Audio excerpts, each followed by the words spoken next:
Hello everybody, I'm Cassidy Bensko. I'm a freshman at Valencia High School, and I'm sorry if I stutter because this crowd is a little bit bigger than the rally I held. Okay, before I start, I'd like to thank everybody for coming out here and making this possible and allowing for every single one of us to be a part of something so life-changing. So thank you, and thank yourselves for making this happen.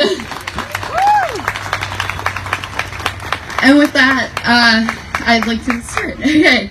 So, on March 14th, I woke up, I downed an energy drink, I ditched first period, and delivered a speech to the entirety of Valencia High School and one big camera.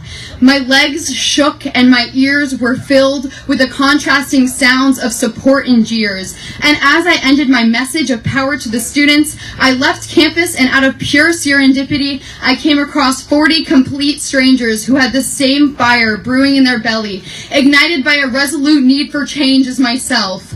Together, our band of activated misfits marched 5 miles to City Hall, shouting at the top of our lungs till our voices were raspy and our feet were sore. We made posters in a Walgreens parking lot, and then we realized that we are no longer alone in this fight. Not a single one of us expected the overpowering flash flood of solidarity which we received, but it was a driving factor in realizing that I am not standing up here for myself. We are standing here because we all know that today is something bigger than our singular selves.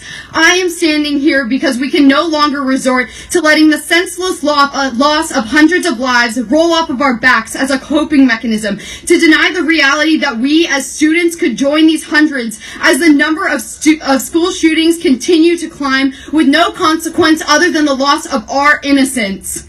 We are standing here because we can no longer accept thoughts and prayers as a form of currency to reimburse the American people for their immeasurable sorrow. We march today to remind our representatives that this is a school zone, not a war zone, and that we should be armed with education and not bulletproof backpacks. We stand here today to reestablish the decaying idea that the White House works for us. This movement is far more than just banning bump stocks. To achieve true safety in school, we need to look beyond just the physical well-being of our fellow peers and realize that mental health within our schools must no longer be dismissed, and that it is essential that our schools build a safe and healthy environment where students no longer live in fear of reaching out for help. We are experiencing an epidemic of adolescent depression and anxiety, while those who are sworn to protect us have done nothing but stigmatize the issues at hand and distribute 5150s in place of quality mental health care. To me, a safe school is one in which my peers have access to quality health care. A school which is not plagued by political polarization and racial discrimination. A school which cares more about the quality of a woman's education than the length of her skirt.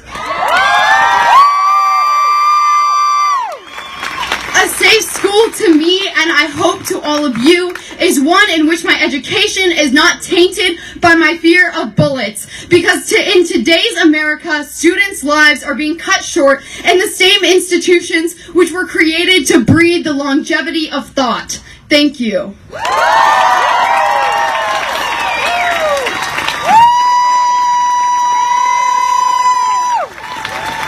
Thank you everybody for coming out, and I'd like to welcome the leader of our revolution, Shawnee Badger.